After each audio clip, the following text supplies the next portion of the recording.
What's going on, everybody? Welcome back. FantasyTeamAdvisors.com, bringing home the bacon, MLB DFS video. It is Sunday edition. It is the last Sunday of March. We are back. If you've never been with us before, you are hopefully in for a treat. You've probably already noticed how long of a video it is, but we've got you covered with our chapters. We've got all of that covered for you, so if you want to skip ahead, you can. We break down every single game. So if you've never been here before, we look at every single game on the slate, so all 12 games, I believe, and then you got the 13th game, which is the Sunday Night Baseball. We look at both pitchers. We look at the batters that we like in those games. We break it down. After that, we've already done 10,000 simulations in the background. What we're going to do is we're going to give you all of the batters that have a 10 out of 10 matchup rating through 10,000 simulations. Now, we had 39 or something like that had it yesterday. And you guys, hopefully you killed it, but we broke down that Yankees game where I said they've no Nestor. Maybe they jump on him early in the game. You can't jump any earlier than the first 3 pitches of the game being home runs. So that is what we're here for. We also try to have giveaways every single day. 2 every single day, possibly, in these videos. Here's how it works. You got to like this video, you got to be a subscriber to the channel, and you got to leave a comment. If this video gets at least 50 likes, you will have a chance at a free week of FTA+. That is a week of all sports. So today we have MLB, NBA, and NASCAR. Yesterday we had MLB, NBA, and MMA. If this video gets at least 100 likes, you'll have a chance at a free month, 150 likes, a free year, 200 or more likes on the video, a chance at a lifetime pass worth $500. Now, we do have FTA Plus, which is $10 for a week, $30 for a month, or $200 for a year. But if you email me by the end, before midnight tonight, instead of $200, you can get a yearly pass for $75. So if you are interested, please email me, dfshelp1@gmail.com. So we're going to go through every single game. But if you want to see kind of a breakdown of about 5 or 6 pitchers that we like with the stats against them, we've already going to cover it in here, but if you want to see it a little bit, and then about 5 plays at each position, catcher, first base, second, third, shortstop, and outfield, probably like 10 plays at outfield. This article you see on the screen will be linked down below, along with our absolutely free Discord where we give you guys some core plays, we give you value plays. If people want to bounce ideas off of each other and bounce lineups or bets, we are completely free for you over there as well. But first off, you guys killed it with the views yesterday. Over 1,500 views, over 40 comments, 122 likes. So I really thought we were going to go over 2,000 views and get 150 likes to give away a free year.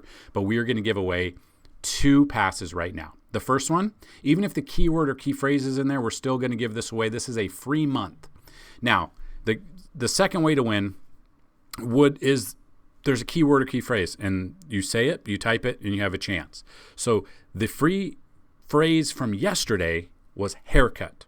So even though he had that, Lionheart still won a free month of FTA Plus. So email me, dfshelp1@gmail.com. But we're going to re-roll it. You have a 1 in 45 chance again to win with the keyword. And the winner of the keyword will receive a free week on top of it. And it can be the same person, but we will see. Kenny Brayboy, I wish I could go 3 months without a haircut. I would look like a chipette. What's a chipette? You mean chia pet? I bet it was chia pet. Kenny Brayboy, I know you have an account on the site, but if both of you email them, let me know your usernames on the website. We will get you guys set up. So what we're going to do is we're going to go game by game. Again, you can check this article out. We're going to go game by game using Outlier. It's broken down between the main slate here, which the main slate on Sundays start at 12:35, or sometimes it depends. Then there's an afternoon slate. No, this is the same thing. There is an afternoon slate. The afternoon is 2 games that I believe are not on here, right? Yeah. We do have weather concern today, so we'll look at that. We'll look at everything. We have a ton of information on the website. So if you guys are ready to rock and roll, we are ready to help you bring home that bacon. So then after we break down every game, and then we go over the top plays after the simulations, we are going to see who have the best odds for home runs. Now, we did this last year, and I completely forgot that we did it.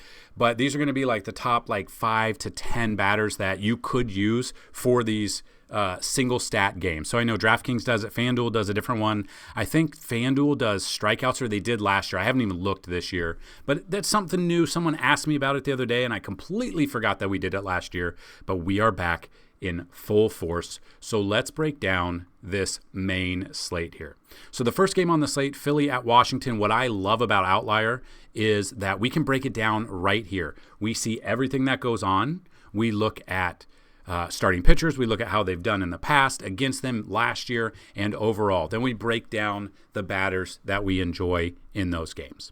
So we've got Aaron Nola versus Parker. Parker being a lefty here against Philly last year. 3 innings, 27 earned runs. So my guess, that's 9. Is that 9? I think. So what I like to do is, I believe that's, or maybe I'm wrong. Splits wise, Philly once last year. Yeah, 9 earned runs. I'm so smart. 1 inning, 9 earned runs, or 3 innings, 9 earned runs, only 6 strikeouts. That tells me, let's look at Philly bats. Aaron Nola, that's what I'm using. I don't know why it's not showing this. Let me pause this, see if it will update. There we go. I got it to update and look pretty good. So this is what I like to do. So we go in, we use DraftKings, we look at the matchup. So Nola versus Parker, I'm looking at Aaron Nola. 100% looking at Aaron Nola and look at the Philly bats instead of Mitchell Parker and the Washington bats. So Nola last year, 4 starts, 24 innings, 3-0 record, 20 strikeouts, average 19.7. Same thing I say in every one of these videos. Basically, you kind of need a minimum of 20 fantasy points from your pitcher. Ideally, 25, 30 plus is going to take down a tournament. So looking at this, that is what I would look at. I would not be looking at Mitchell Parker. I would be looking at Philly bats. Now, they are against a lefty, but you can see how they do. Schwarber, lefty-on-lefty matchup, he seems to hit them better. 300 batting average, 12 bombs last year. Castellanos with 10 bombs. You had Bohm with 6 bombs. You had Harper with 9, batted over 300. All of these are great. You want to look at the OPS. Obviously, when it's green on here, it means they do better against left-handed pitching than they do against right-handed pitching, meaning the majority of this starting lineup does better against a left-handed pitcher. So honestly, in my mind, I want nothing to do with Mitchell Parker. I want everything to do with the Phillies as a stack, the ones we're looking at. I absolutely love Aaron Nola as well. And this is, sometimes we just have a game that we go over, and that's how quickly we went over that game. That's what I'm looking at. Again, anytime you want to go contrarian, you want to build a lineup, you want to build a tournament one, maybe everyone's going to be on Nola, so then you take Washington. I'm not going in that side this time. Now, Yankees-Brewers, the Yankees have dominated. They put up 20 runs yesterday. They hit, 9 home runs, which was a new record. You got Marcus Stroman going here. Early season Stroman is usually good. The second half is when he falls off. So Aaron Savale versus Marcus Stroman. So we look at Stroman. 30 starts last year. Started off well, but then kind of fell back. Was averaging 10.7 fantasy points a game. He did face Milwaukee once last year. 1 start, 4 innings pitched, 4 earned runs, and only 4 strikeouts. So 5 walks. Though that's what killed him. So looking at that, a 1.8 fantasy point per game is not enough. You look, though, his home splits were, ERA at home, 5.32. Now, again, this is last year. He fell off the second half of the year, so he had good numbers first start of the year. Where are we going to see that? He's had a decent spring. Aaron Savale, on the other hand, obviously we've seen him when he was with Cleveland, and then I believe he got traded to Tampa Bay last year or the year before, and now he's with Milwaukee. Splits-wise, he faced Yankees once last year, gave up 5 earned runs, 2.7. The way they're hitting, I can't use the Milwaukee Brewers pitchers. You could look at the bats. I don't mind them. But if we look at against Marcus Stroman, Jake Bauers has a home run, batting 182. That's it. Christian Yelich with a home run. If Yelich gets on base, he gets stolen bases, he gets you extra fantasy points. But he's got to get on base. Against right-handed pitching, you can kind of see they're so-so. Joey Ortiz, 246 batting average, 5 home runs, 39 RBIs last year. Bryce Terang, 259 batting average, 7 bombs. You had Jackson Churio, 278 batting average, 18 bombs. I'm okay with them. Sal Frelick, another one, 263 hit righties better with a home run. Garrett Mitchell and Yelich both 8 home. Yelich hit 311 against righties last year, and he did better against lefties. So Yelich is in a good spot.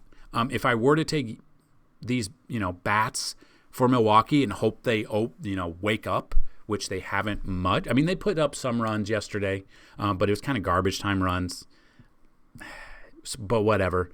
If I were to take some, I'm looking at Yelich, Churio, probably looking at Ortiz, Terang, and Rhys Hoskins. Some sort of combination of all of those. On DraftKings, you can do 5. On Fanduel, I think you can do 4.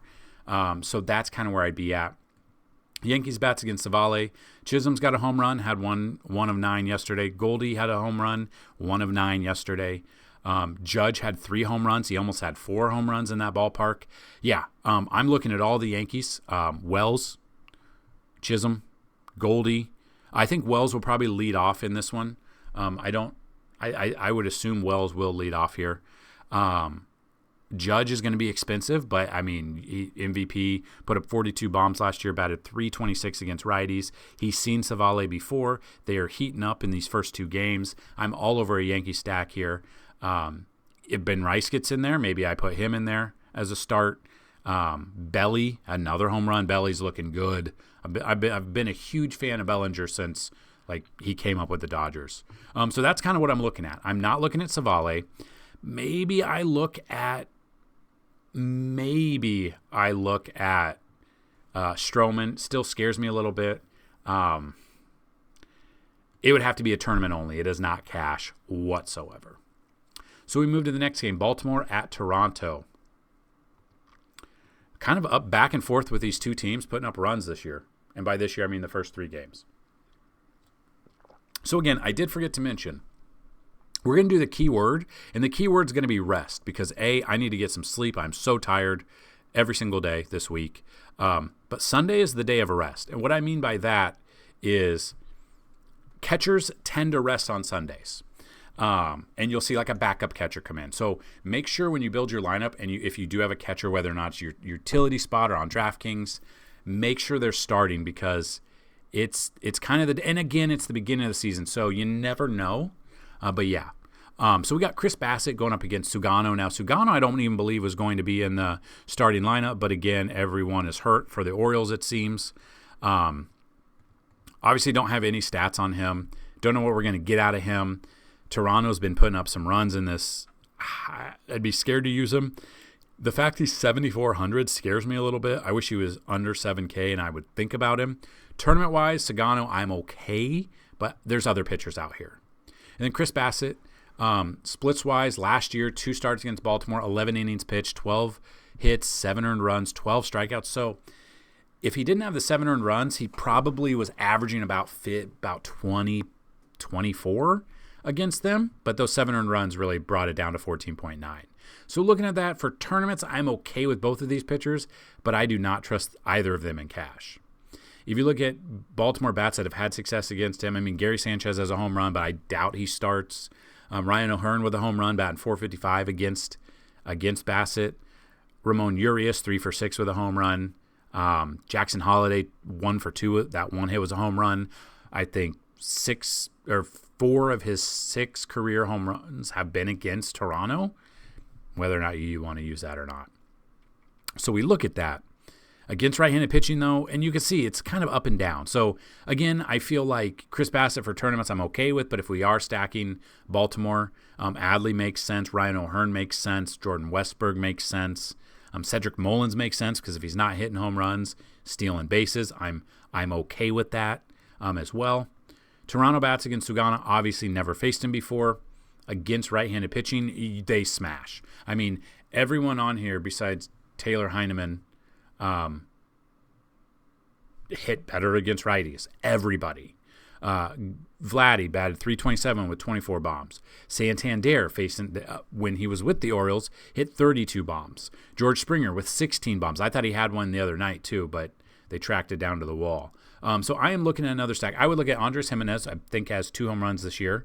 I would look at Vladdy. I would look at, if you want to go cheap, Ernie Clement, if you are going a Toronto stack. Santander, George Springer. I wish George Springer was leading off, though. That's the only thing that kind of stinks. They've dropped him down in the order. And maybe they change it. Maybe it was just they were trying something new early on. So next game is Colorado at Tampa Bay. Now, this is in Florida, but it's at the Yankees minor league complex where they do their spring training. That's where they play this year. And there's some rain. Now, it's Florida, so rain sometimes starts and just ends quickly. You got Taj Bradley versus Ryan Feltner. Bradley didn't face Colorado last year, had a 4.11 ERA, 6.5. The innings are there. I think he'll be pretty good going up against Colorado. Feltner, on the other hand, splits-wise, he faced Tampa Bay once last year. Actually did really well. 6 innings pitched, 1 earned run, 10 strikeouts, averaged 29.1. He's 7,100. I don't mind him as a tournament option. I think he'll go under-owned because people will be like, what's this? Who's this? I think he'll go under-owned. Whether or not he does anything with that, and maybe it was a fluke last year, that's the only thing that scares me a little bit. Against Taj Bradley in their career, Kyle Farmer 1 for 2 with a home run. That's it. Against right-handed pitching, Colorado bats, Tovar with 18 bombs, Britton Doyle with 18, Mickey Moniak with 13. I would use them. You could look at Michael Togliai at 16 bombs, Ryan McMahon at 14. They hit righties. Whether or not they're going to hit Taj Bradley, I don't know. He had a 4+ ERA last year, and maybe if he's not doing good, maybe if rain is concerned, the bullpen comes in, which Tampa Bay's bullpen is iffy. I would be okay with I think Colorado stack is going to go under-owned, so we'll want to take advantage of it a little bit. Tampa Bay bats against Feltner, no one's done anything really. Against right-handed hitters, you can see they don't do that well. Yandy Diaz, Brandon Lau, Chris Morel, Danny Jansen, maybe I would use. But other than that, I kind of think Feltner for tournaments I'm okay with. I don't even know if I trust Taj Bradley enough. Now, we've already done 10,000 simulations, so we'll see how it breaks down with the pitchers and see if it makes any sense. But again, things can change. Things will update by, lineup lock at 12 Central. So we'll kind of take a look at it when we get there, but I'm okay. There's obviously all the other games that we can look at. Another one is Pittsburgh at Miami. Not really loving, again, other games we can look at. It's in a dome. It's not going to matter. Miami has 2 walk-offs, though. You got Andrew Heaney versus Max Meyer. Heaney, very up and down as a pitcher in his career, 428 last year, 31 starts, averaged 13.1, faced Miami once last year, had 7 Ks, got 29.1. So tournament-wise, I'm okay with him. Cash-wise, absolutely not. Max Meyer, on the other hand, almost a 6 ERA. He was on my season-long league last year, not enjoyable. He's on my season-long this year for keeper, dynasty, but yeah. I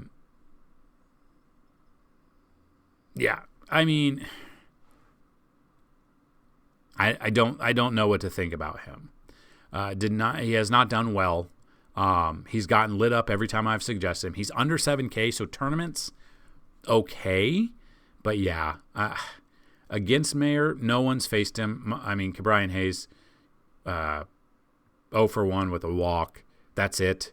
But you can see they hit righties well. So if you are going to stack against him, which I'm okay with a Pittsburgh stack, I'd probably look at Triolo, IKF, O'Neill Cruz, Andrew McCutchen, maybe Brian Reynolds. Brian Reynolds is going to get on base and steal some bases for you. O'Neill Cruz is going to do the exact same thing. Cheaper options would be Adam Frazier or Joey Bart. Just really depends on which catcher they're going to have for Pittsburgh. So this just feels like a game that we could probably avoid. Tournaments, maybe Heaney for tournaments, but that's it. Miami bats, I know they've been walking off, but at the moment, through 10,000 simulations, none of them excite me enough to talk about. Angels at the White Sox, Dean Martin. Davis Martin versus Jack Kachanowicz, maybe. Both under 7K. Davis Martin actually faced LA last year twice, 0-1 record, 8.2 innings, 5 earned runs, 7 walks, and 8 Ks. That's not enough. And then the flip side of that, faced him twice last year, 14 innings pitched, 1 home run, 9 strikeouts. Actually did very well.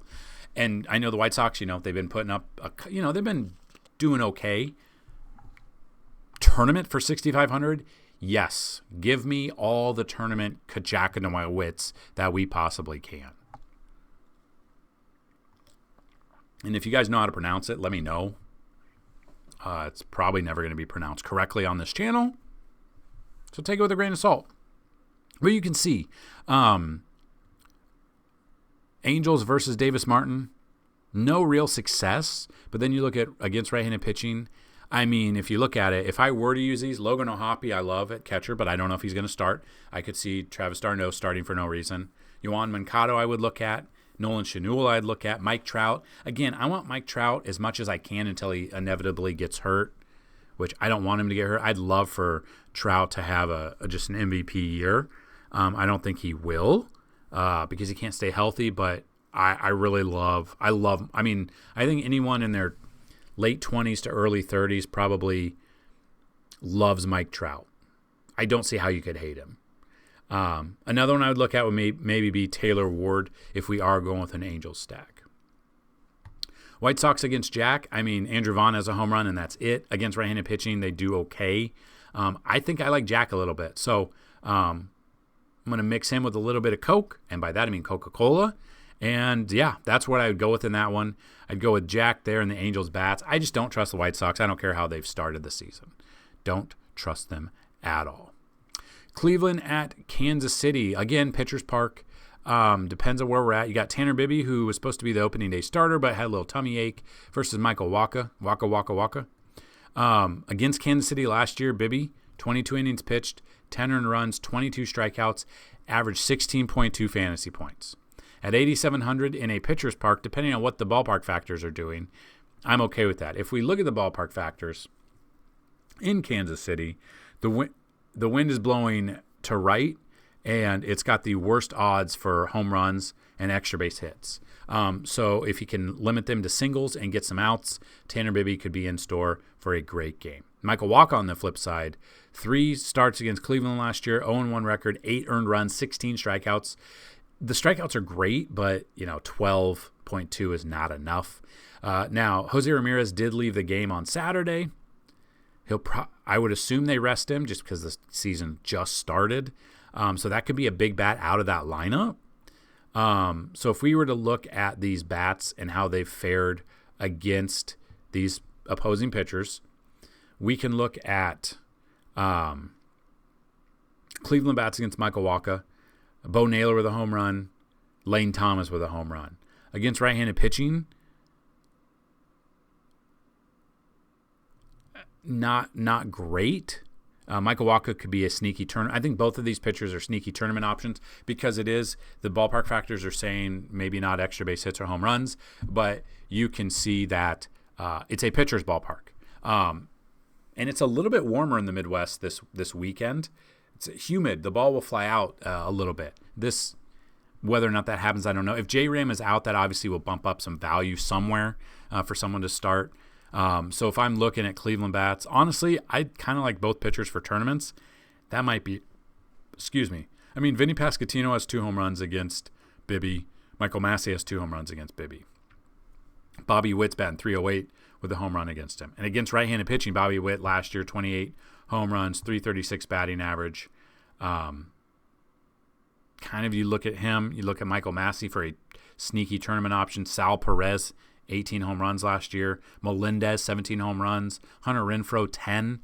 I'm okay. I think this game, what I am looking at, is probably tournament only for the pitchers, unless after 10,000 simulations, it shows me something that I am not seeing at right now. Now, again, that can change, and after 20,000 simulations, we update everything under the MLB tab. So Sims will be updated, BVP, batter splits. The batter splits are going to stay the same probably for the first month, and then we'll start getting them updated to 2025. So this game, I'm probably leaning more towards just the pitching. The bats don't excite me at the moment. Minnesota at St. Louis, we do have the weather concern here. Bailey Ober versus Andre Palante. Ober against them last year, didn't face them. Pitching on the road last year, had a better ERA, 3.67, averaged 19.1. St. Louis is one of those teams where they're not very good. Have they been winning? Yes. Are they putting up runs? Yes, but I'm okay with Bailey Ober. Palante here. Faced him once last year, 7 innings pitched, 1 earned run, 5 strikeouts, averaged 23.6. Minnesota, depends on what we're going to get, under 7K. I think we can get a little bit crazy. Tournaments, yes. I'm okay with both of the pitchers for tournaments. Whether or not that's okay for cash, probably not cash, but probably just the tournaments that I'm looking at. And then if you are not going either pitcher and you're looking at like Minnesota bats, no one's really had success, but against right-handed pitching, they hit very well. You could look at Ty France. I don't know if he'll start, though. You could look at Jose Miranda, Edward Julian. You could look at Buxton until he gets hurt. Larnack, Wallner. Like, basically, when you break it down and you're trying to build a lineup and, like, try to stack, normally you want to look at stacking, like, 1 through 5 hitters. Obviously, with the Yankees, the way they did it on Saturday, everyone hit a home run, it seemed. So the entire lineup was in there. The Twins are a little bit different. If you're not going with Bailey Ober, no one's really seen him. Against right-handed pitching, Nolan Gorman, I'd look at Alec Burleson, Brendan Donovan, Ivan Herrera if he gets the start behind the dish. I don't know if he will. And maybe a little bit of Nolan Arenado. Those would be the ones that I'd look at if we are not going to pitching in this one. And again, I'll put out some value plays and some core plays that we like, a player pool in the Discord. We'll have a ton on the cheat sheet. We'll have everything there. $10 for a week. You can check it out. If you got questions, let us know. And then the final game on the main slate, Boston at Texas. You got DeGrom versus Richard Fitz, a.k.a. you got Jacob DeGrom versus Dick Fitz. So always want to look at Dick Fitz, always want to get him in there. You want to get him in there, you do. Splits-wise, never faced Texas before. Things are bigger in Texas, they say. If the Dick fits, hasn't done much. 4 starts last year, nothing against Toronto. 3 decent starts. 5 innings is basically probably what you're looking at. But Texas has been able to hit. DeGrom, which DeGrom are we going to get? That's my problem. I know it's spring. I know this and that. He didn't pitch much last year. He pitched 3 times last year. Did not go over 4 innings. Had double-digit. 5 strikeouts and 2 of them 4-1. Earned runs, only 2 earned runs. If he can stay healthy, he is great. He's 37 years old and he hasn't been able to stay healthy in like the last 4 years. That's my problem. I will have exposure to Jacob DeGrom a little bit. I will not have exposure to Dick Fitz, not on the holy day of Sunday. I will not put Dick Fitz in there on Sunday in cash. But in tournaments, I'm shoving Dick Fitz in there for sure. Bats-wise, hopefully no kids are watching this. They shouldn't be. But I don't know. If I hit the front page of YouTube, maybe kids are accidentally clicking on it and the parents come in and just say, oh, what's this Dick Fitz? So against DeGrom, they really haven't seen him. Obviously, he hasn't pitched for a while. Against right-handed pitching, though, Boston bats did pretty well last year. Alex Bregman, 18 bombs, batted .274. Devers, 24 bombs, .293. Still it's a slow start for him. Rafaela, 12 bombs. Willie Abreu, 14. Jarren Duran, 17. Love me some Jarren Duran in this one. Tristan Casas, I don't mind. I don't know how much exposure I will have of him. But a Boston stack, I don't mind that much. Texas bats against Mr. Fitz. They haven't seen him. But against right-handed pitching last year, Jock Peterson batted .281 with 22 bombs. Jake Berger, .264 with 20 bombs. Both of them hit righties better than lefties. Corey Seager batted .291 against righties, 24 bombs. Adolis Garcia, 2 nights ago, I took him for a home run, didn't get it. Anytime I take someone for a home run, they don't get it. They always hit it the next day. He hit one on Saturday. I wasn't able to watch the Yankees game, and I wasn't able to put any of my lineups or bets in early because I had my grandma's 94th birthday party, and there was no reception. The only reception there was a birthday reception. And it's a nursing home, so it smelled like poop. Anyway, Wyatt Langford would be another one I'd look at. A Texas stack against Mr. Fitz, I do not mind whatsoever. I think they might be one of my top stacks of the day. So there you have it. That is the early slate done. Now we will go to the afternoon slate, which is a 2-gamer. So not much. I got Chicago at Arizona. We've seen a lot of runs in this a lot of runs in this series so far. Pitching wise, this matchup leaves a lot to be desired. I'm not going to be playing this 2-gamer probably, but if I were, it would not be a pitcher from here. But the problem is you have to have 2 pitchers on DraftKings. That's the problem. Matt Boyd, again, was with, did okay last year. Was he the one with Cleveland, or was that Matt Moore? No, it was Matt Boyd, right? And then maybe, I think so. Did pretty well. Yeah, he was on Cleveland last year. Went to the playoffs with him. Did well. Obviously against the Yankees, didn't do anything. But we look at that, and yeah, coming in here, home games, 171 ERA, on the road, 320, and it's the miniature Coors Field. That's kind of what I'd look at. Matt Boyd at 7,400 is enticing, just because cheap, but it's a 2-game slate, and there's not a ton of great pitching in this one. Flip side of that, Erod, I mean, splits-wise, home games last year, 6 starts, 18 earned runs, 6 home runs. Did have 29 strikeouts, but only averaging 9.8 fantasy points, and had a 5.65 ERA. Away games, 4.22. Was not good last year. Chicago's been hitting. I'm probably looking at Chicago bats. I'm probably looking at bats on both sides, to be honest with you. If I were to play this 2-gamer, which, again, I am not, I'm okay with not playing it. Against Erod, I mean, Turner has a home run, but batting 1 for 9. Kyle Tucker has a home run. Usually hits lefties better, though. So if we look at this, Kyle Tucker against lefties in his career, last year, 262, 5 home runs. He was hurt for a majority of the year, though. But normally he hits lefties really well.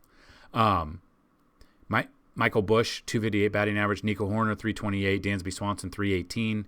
Pete Crow Armstrong, 253. I would use them. I would take a little bit of exposure to Suzuki and probably Kyle Tucker as well in a stack. And if we're not going with Boyd and you want to go with Arizona bats, I mean, Grichuk has a home run. Again, just like yesterday against a lefty. You guys know, or if you're new to the channel, I love Randall Grichuk and I love Lourdes Gurriel Jr. against lefties. Same reason I love Teoscar Hernandez against lefties. We look at these numbers. Grichuk batted 319 last year with 6 bombs. Gurriel had 331 batting average with 7 bombs.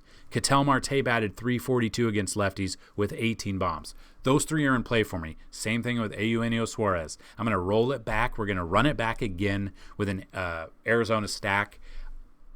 Suarez, 10 bombs last year. I want all of those guys if I were to stack Arizona in this one. Pitching-wise, I'm off. I'm out on that pitching. Then you get to the last game of the day before you get to the showdown.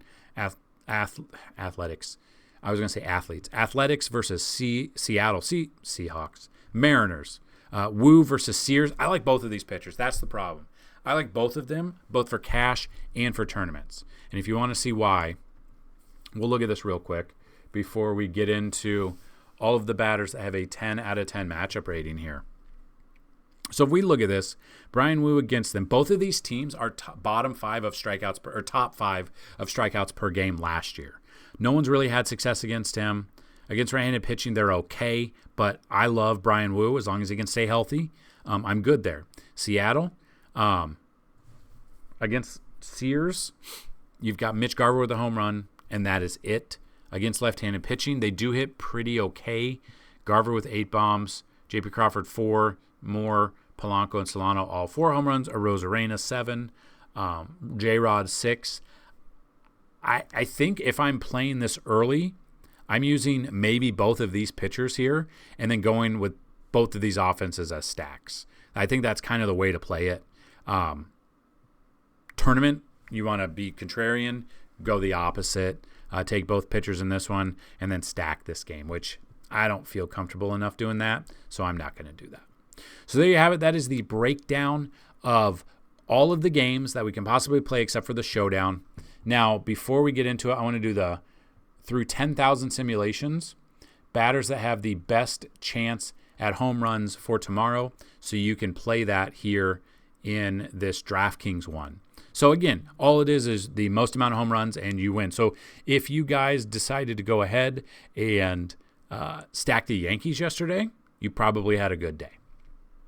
So the ballparks that have the best shots for home runs, Great American Ballpark, Nationals, Steinbrenner Field, which is where Tampa Bay plays with Colorado, but again, weather might be a concern. Guaranteed Rate Field, I would look at the Angels, and then Petco Park, or no, you can't play Petco Park. Rogers Center between Baltimore and Toronto, I'd be okay. So if we look at all of these batters that have a good chance. Aaron Judge is number 1. Willie Adames is number 2. Corey Seager is number 3. 4 is Bryce Harper. 5 is Tatis. 6 is Austin Riley. 7, Jackson Merrill. 8, Tyler O'Neill. 9, Kyle Schwarber. And number 10 is Vladdy Guerrero. So if I were to build one, it'd be like an Aaron Judge. Now, don't just go Judge and then get screwed because he had 3 yesterday. Against Savali, though, he's got a 10 out of 10 matchup rating. They put Gunnar Henderson on the IL. When did they do that? Oh, 2 days ago. I guess. Oh, I knew that. We already knew that. So I'd go Aaron Judge, Seager. We can't play Seager in this one, can we? Yeah, we can. Corey Seager. And then I'm going to go Vlad against Sugano. So I'm going to enter that one in there. So that's just kind of a little bit of how we play. Now we look at all of the batters. I have a 10 out of 10 matchup rating. Now this is through 10,000 simulations. This can and most likely will change after we do 20,000 simulations, but I wanted to bring it to you. There are not as many as yesterday, but there's pretty good options here. We've got number 1 is Fernando Tatis Jr. We can't play him. We'll take out the San Diego bats because unless you play an all-day slate. Tatis Jr. is number 1. Number 2 is Aaron Judge. 3, Jackson Merrill. 4, Bobby Witt Jr. 5, Kyle Tucker. 6, Vladdy. 7, Jackson Chourio. 8, Corey Seager. 9, Nico Horner. 10, Jonathan India. 11, Christian Yelich. 12, William Contreras. 13, Xander Bogaerts. 14, Alejandro Kirk. 15, Jake Cronenworth. 16, Mark Canha. 17, Joey Ortiz. 18, Bryce Terang. And 19, Sal Frelick. Now, this will probably change once we get a little bit 10,000 more simulations in there. But yeah, I mean, those are the early ones with 10 out of 10 matchup rating. We'll have all of the sims on the website. We'll have everything under the sun here.